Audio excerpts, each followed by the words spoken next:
In color theory, a tint is the mixture of a color with white, which increases lightness, and a shade is the mixture of a color with black, which reduces lightness.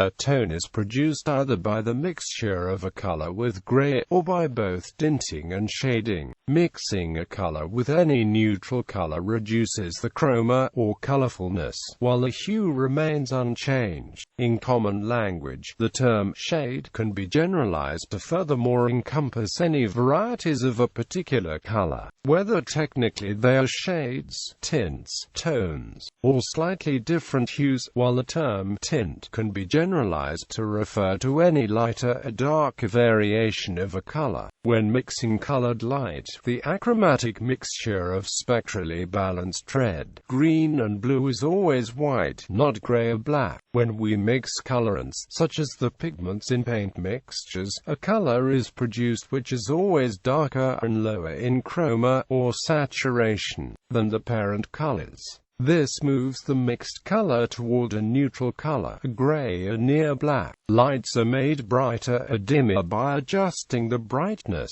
or energy level. In painting, lightness is adjusted through mixture with white, black, or a color's complement. It is common among some artistic painters to darken a paint color by adding black paint, producing colors called shades, or to lighten a color by adding white, producing colors called tints. However, this is not always the best way for representational painting, since an unfortunate result is for colors to also shift in the hues. For instance, darkening a color by adding black can cause colors such as yellows, reds and oranges to shift toward the greenish or bluish part of the spectrum. Lightening a color by adding white can cause a shift towards blue when mixed with reds and oranges. Another practice when darkening a color is to use its opposite or complementary color in order to neutralize it without a shift in hue, and darken it if the additive color is darker than the parent color. When lightening a color, this hue shift can be corrected with the addition of a small amount of an adjacent color to bring the hue of the mixture back in line with the parent color.